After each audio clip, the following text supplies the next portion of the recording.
우리의 삶을 돌아보면 때때로 힘이 빠지고 마음이 지치는 순간들이 찾아옵니다. 노력해도 풀리지 않는 문제들이 이어질 때도 있고, 이전에는 쉽게 지나갔던 작은 일조차 무겁게 느껴질 때가 있습니다. 이런 상황이 반복되면 스스로를 의심하게 되고 앞으로 어떻게 걸어가야 할지 방향을 잃을 때가 있습니다. 그래서 하나님께서 주시는 말씀이 더욱 필요해지고, 그 말씀이 우리의 삶을 다시 세우는 기준이 됩니다. 성경 속에는 이미 오래전에 주어졌지만 오늘 우리의 현실을 깊게 비추어주는 말씀이 있습니다. 그 말씀을 깨닫는 순간 마음이 단단해지고 시선이 바뀌고 삶의 발걸음이 다시 힘을 얻게 됩니다. 오늘은 특별히 4가지 말씀을 통해 하나님이 어떤 분이신지 다시 확인하고 이 말씀이 우리의 삶을 어떻게 새롭게 이끌어 갈 수 있는지 나누려 합니다. 첫째, 하박국 3장 19절의 말씀을 기억하세요. 하박국 3장 19절은 하나님이 우리의 발을 사슴과 같게 하시고 높은 곳을 다니게 하신다는 약속을 담고 있습니다. 이 말씀은 단순히 하나님이 능력을 주신다는 의미를 넘어 사람이 스스로 설 수 없는 자리에서도 하나님이 붙들어 주신다는 깊은 위로를 전합니다. 하박국은 나라가 흔들리고 백성이 혼란에 빠진 상황 속에서 이 고백을 드렸습니다. 현실은 밝지 않았고 앞길도 보이지 않았지만 그는 눈에 보이는 상황을 기준으로 삼지 않고 하나님이 힘이 되신다는 사실을 붙들었습니다.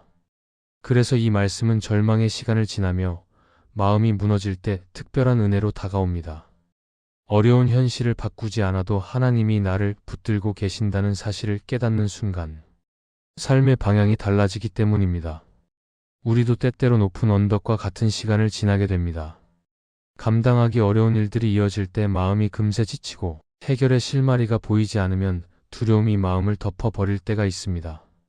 그러나 이 말씀은 그런 순간에 우리가 어디에 시선을 두어야 하는지 알려줍니다.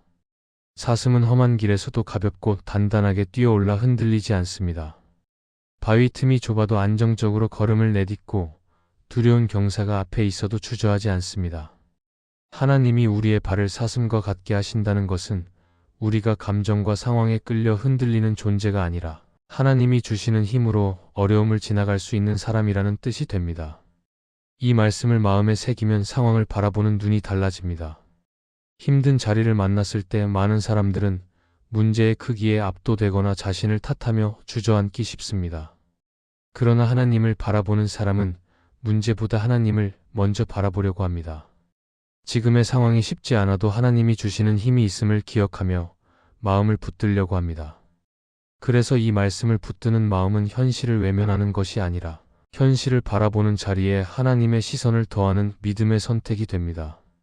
하박국은 한순간에 담대한 사람이 된 것이 아니라 두려움 속에서도 하나님이 어떤 분이신지를 다시 고백하면서 마음을 지켜냈습니다. 그가 바라본 하나님은 상황을 피하게 하시는 분이 아니라 그 상황을 견딜 힘을 주시는 분이었습니다. 우리 역시 삶의 여러 무게 앞에 서 있을 때 이 말씀을 기억하면 마음이 쉽게 무너지지 않게 되고 감정의 파도에 밀리지 않게 됩니다. 하나님이 나의 발을 붙들어 주신다는 약속은 앞으로 나아갈 용기를 만들고 다시 걸음을 내딛게 하는 힘이 됩니다. 하나님은 우리가 험한 길을 걷는 이유를 모른 채 홀로 서 있게 두지 않으시는 분입니다.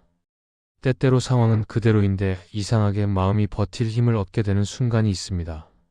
이유를 설명하기 어렵지만 다시 하루를 살아낼 힘이 생기고 무너질 것 같은 마음속에서도 작은 희망이 떠오릅니다. 그것은 우리의 의지가 아니라 하나님이 발을 붙들어주고 계시기 때문입니다.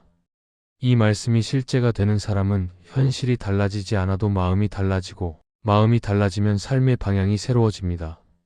하나님이 주시는 힘으로 높은 곳을 다니게 하신다는 약속을 믿으면 지금의 자리도 하나님을 경험할 자리로 바뀌게 됩니다. 그래서 하박국 3장 19절의 말씀을 기억하는 순간 우리의 마음은 무거움 속에서도 다시 힘을 얻게 되고 넘어질 것 같은 자리에서도 흔들리지 않고 서 있을 수 있게 됩니다. 이 말씀은 단지 위로의 문장이 아니라 하나님이 실제로 우리에게 주시는 능력의 약속이며 우리의 걸음을 안정되게 세우는 희망의 선언이 됩니다. 이렇게 하나님이 힘이 되신다는 사실을 붙드는 사람은 어떤 상황 속에서도 다시 일어설 수 있고 하나님이 인도하시는 길을 담대하게 걸어갈 수 있게 됩니다. 둘째, 미가 7장 8절의 말씀을 기억하세요. 미가 7장 8절에는 내가 넘어져도 다시 일어날 것이고 어둠 속에 앉아 있어도 여호와께서 나의 빛이 되신다는 말씀이 담겨 있습니다. 이 말씀은 우리가 실패와 낙심을 경험할 때 얼마나 큰 힘이 되는지 알 수 있습니다. 사람은 누구나 넘어질 때가 있고 누구나 마음이 꺼져버리는 순간을 지나게 됩니다. 그런데 이 말씀은 넘어지는 순간이 끝이 아니라는 사실을 분명하게 알려줍니다. 우리가 주저앉아 있는 자리에서도 하나님은 우리를 일으킬 수 있는 빛이 되시며 그 빛이 우리의 마음과 길을 다시 밝히신다는 약속을 주십니다. 그래서 이 말씀은 실패를 부끄러움으로만 바라보지 않고 다시 시작할 수 있는 자리로 바라보게 하는 큰 은혜가 됩니다. 우리는 때때로 실수하고 관계 속에서 상처를 주거나 받기도 하며 감정이 무너져 더 이상 앞으로 나아갈 힘이 없다고 느낄 때가 있습니다. 이런 순간이 반복되면 자신이 연약한 사람이라는 생각이 마음을 눌러버리고 다시 일어나려는 의지도 약해지기 쉽습니다. 그러나 미가 7장 8절의 말씀은 우리가 넘어졌다는 사실보다 다시 일어서게 하시는 하나님이 더 크다는 진리를 전합니다. 넘어지는 것은 우리의 실패가 아니라 하나님이 역사하실 기회를 만드는 과정일 수도 있습니다. 그래서 이 말씀을 붙드는 순간 마음에 새로운 용기가 생기고 무너진 자리에서도 다시 일어나고 싶은 마음이 생깁니다. 넘어짐은 때때로 하나님을 더 깊이 경험하게 만드는 통로가 되기도 합니다.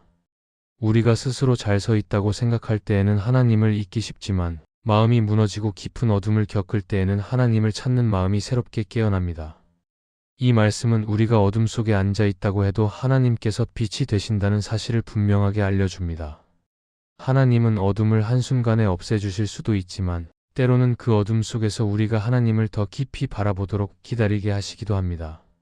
하나님은 우리의 눈을 밝히시고 우리의 마음을 일으키시며 다시 걸어갈 힘을 주십니다. 그래서 이 말씀은 어둠이 끝나는 순간보다 어둠 속에서도 하나님이 함께 계신다는 사실이 더 중요하다는 진리를 보여줍니다. 이 말씀을 마음에 새기면 새로운 관점이 생깁니다. 내가 넘어졌다는 사실이 부끄러움이 아니라 다시 일어나도록 이끄시는 하나님의 손길을 경험할 기회가 됩니다. 그리고 이 말씀은 우리가 넘어졌을 때 혼자 일어나야 한다는 부담을 내려놓게 하고 하나님이 붙들어 주신다는 사실을 믿게 만들어줍니다.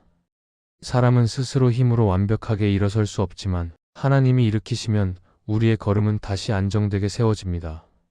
그래서 실패의 자리가 끝이 아니라 하나님이 새로운 길을 열어주시는 출발점이 될 수 있습니다. 믿음의 사람은 넘어지지 않는 사람이 아니라 넘어져도 하나님을 바라보며 다시 일어나는 사람입니다. 이 말씀은 우리의 시선을 넘어짐에 머물게 하지 않고 하나님을 바라보게 합니다. 어둠 속에서도 하나님이 빛이 되신다는 사실은 마음을 담대하게 하고 주저앉아 있는 자리에서 천천히 다시 일어나도록 도와줍니다. 하나님은 우리가 무너진 자리에서 한 걸음을 떼는 순간에도 함께 하시며 우리의 마음을 지켜주십니다. 그리고 시간이 지나면서 하나님이 어떻게 우리를 일으키셨는지 깨닫게 되고 그 자리가 하나님과 더 깊이 만나는 시간이 되었다는 사실을 알게 됩니다. 그래서 미가 7장 8절의 말씀을 기억하는 사람은 넘어짐을 두려워하지 않게 되고 어둠을 지나도 절망하지 않게 됩니다. 하나님이 빛이 되신다는 약속은 삶의 깊은 골짜기 속에서도 희망을 잃지 않게 만들고 마음이 흔들릴 때마다 다시 돌아올 자리로 우리를 이끌어줍니다. 이 말씀을 마음에 새길 때 우리는 넘어져도 다시 일어설 수 있으며 하나님이 인도하시는 길로 다시 걸어갈 수 있는 은혜를 경험하게 됩니다. 셋째, 시편 73편 26절의 말씀을 기억하세요. 시편 73편 26절에는 내 육체와 마음은 쇠약해질 수 있지만 하나님은 마음의 반석이 되시고 영원한 분깃이 되신다는 고백이 담겨 있습니다. 이 말씀은 사람이 살아가면서 피할 수 없는 연약함과 한계를 인정하게 해주면서도 그 연약함 속에서 하나님이 어떤 분이신지를 다시 붙들게 하는 깊은 힘을 가지고 있습니다. 우리는 살아가며 많은 순간 연약함을 느낍니다. 몸이 지치고 마음이 무너지는 시간이 있고 평소에는 아무렇지 않았던 일에도 쉽게 흔들릴 때가 있습니다. 마음을 다잡아 보려고 해도 생각은 복잡해지고 감정은 마음대로 되지 않아서 자신을 통제하기 어려울 때도 있습니다. 이런 시간들이 반복되면 스스로에 대한 실망감이 커지고 언제까지 이렇게 버틸 수 있을지 불안해질 때도 있습니다. 그러나 시편 73편 26절은 우리의 연약함이 끝이 아니라는 사실을 알려주며 바로 그 자리에서 하나님을 바라보는 믿음을 다시 세워줍니다. 육체가 쇠약해지는 것은 누구에게나 자연스럽게 일어나는 일입니다. 마음이 흔들리는 순간도 누구에게나 찾아옵니다. 그러나 하나님은 우리가 이런 시간을 지나간다는 사실을 잘 알고 계시며 그 약함 속에서도 버틸 수 있는 힘을 주시는 분입니다. 그래서 이 말씀은 우리의 연약함이 하나님께 나아가는 길을 막는 것이 아니라 오히려 하나님을 더 깊이 의지하게 되는 통로가 될 수 있다는 진리를 보여줍니다. 마음이 무너질 때 스스로를 다잡으려 하면 더 지치지만 그 자리에서 하나님께 시선을 돌리면 마음이 조금씩 가라앉고 안정되기 시작합니다. 하나님은 우리의 상태를 비난하시지 않으시며 있는 그대로의 모습으로 나오는 사람을 품어주십니다. 하나님이 마음의 반석이 되신다는 말은 흔들리는 순간에도 변하지 않는 기준이 되고 우리를 붙잡아주는 힘이 된다는 의미를 담고 있습니다. 반석은 흔들리지 않는 기초이기 때문에 어떤 바람이 불어도 자리를 지키고 우리를 넘어지지 않도록 지탱하는 역할을 합니다. 이 말씀이 주는 은혜는 우리가 흔들리고 지쳐도 하나님은 흔들리지 않는 분이라는 사실을 기억하게 한다는 점입니다. 우리의 감정은 하루에도 여러 번 바뀌고 상황은 예측하지 못하게 흘러갈 때가 많지만 하나님은 언제나 우리의 피난처가 되시며 마음이 무너지는 순간에도 참된 안정이 되는 분이십니다. 이 고백을 드린 아삽도 마음속에서 큰 혼란을 경험했습니다. 그는 악인이 잘 되는 것을 보며 흔들렸고 자신의 삶이 무의미하게 느껴질 만큼 지쳤습니다. 그러나 그는 결국 성소에서 하나님을 바라보면서 마음의 시선이 바뀌었습니다. 상황은 그대로였지만 하나님을 다시 바라보는 순간 마음이 새롭게 세워졌고 그 자리에서 나의 육체와 마음은 쇠약해져도 하나님은 내 마음의 반석이시며 영원한 분깃이 되신다는 고백이 흘러나왔습니다. 이 말씀을 붙드는 사람은 마음이 약해지는 순간에도 하나님이 자신을 떠나지 않는다는 사실을 기억하며 흔들리지 않으려고 합니다. 이 말씀을 기억하면 연약함을 두려워하지 않게 됩니다. 오히려 연약함이 하나님께 더 가까이 가는 계기가 되고 하나님이 어떻게 우리의 마음을 붙들어 주시는지 경험할 수 있는 기회가 됩니다. 우리는 강한 사람이 되어서 하나님을 붙드는 것이 아니라 연약한 사람이기 때문에 하나님을 붙드는 것입니다. 하나님이 영원한 분깃이라는 말은 하나님이 우리의 삶에 놓칠 수 없는 유일한 부분이고 다른 어떤 것보다도 우리를 안전하게 지켜주시는 분이라는 의미입니다. 이 고백을 마음에 깊이 새기면 상황에 따라 흔들리던 삶이 조금씩 안정되고 불안하던 마음이 하나님 안에서 다시 평안을 찾게 됩니다. 그래서 시편 73편 26절의 말씀은 삶의 여러 자리에서 지친 사람에게 큰 힘이 됩니다. 육체가 약해지고 마음이 흔들리는 순간에도 하나님이 반석이 되신다는 사실은 다시 일어날 용기를 주고 하루를 버틸 힘을 만들어줍니다. 이 말씀을 붙들면 연약함이 두려움이 아니라 하나님을 의지하는 자리로 바뀌고 우리의 마음은 천천히 회복되어 새로운 걸음을 내디딜 수 있습니다. 이렇게 하나님이 나의 마음의 반석이 되신다는 사실을 기억하는 순간 우리의 삶은 더 이상 연약함에 의해 흔들리지 않고 하나님이 주시는 힘으로 서 있게 됩니다. 넷째, 호세아 6장 3절의 말씀을 기억하세요. 호세아 6장 3절은 우리가 여호와를 알기 위해 힘써야 하며 하나님께서 새벽빛 같이 임하신다고 말씀합니다. 이 말씀은 하나님을 아는 일이 단순한 지식의 문제가 아니라 우리의 삶을 새롭게 비추는 은혜의 사건이라는 사실을 보여줍니다. 새벽빛은 어둠을 밀어내고 조용하지만 분명하게 세상을 밝히는 빛입니다. 그래서 하나님을 알아간다는 것은 한 번의 다짐으로 끝나는 일이 아니라 마음이 무너질 때에도 하나님을 향해 다시 걸음을 내딛는 꾸준한 움직임이며 그 과정에서 우리의 삶이 조금씩 밝아지는 은혜를 경험하게 됩니다. 우리는 살아가면서 마음의 어둠이 드리워지는 순간을 자주 만납니다. 걱정이 깊어지면 시선이 좁아지고 감정이 무거워지면 밝은 부분보다 어두운 부분이 더 크게 보일 때도 있습니다. 그런데 이런 흐름 속에서 하나님을 힘써 알겠다는 마음을 품으면 하나님께서는 새벽빛처럼 우리의 마음을 비추어 주십니다. 하나님이 부드럽고도 분명하게 다가오시는 순간 마음속의 혼란이 정리되고 방향을 잃었던 생각들이 다시 자리를 찾기 시작합니다. 그래서 이 말씀은 하나님을 찾는 우리의 마음이 헛되지 않고 하나님이 반드시 응답하신다는 약속을 담고 있습니다. 새벽빛은 큰 소리로 다가오지 않지만 어둠을 이기는 힘을 가지고 있습니다.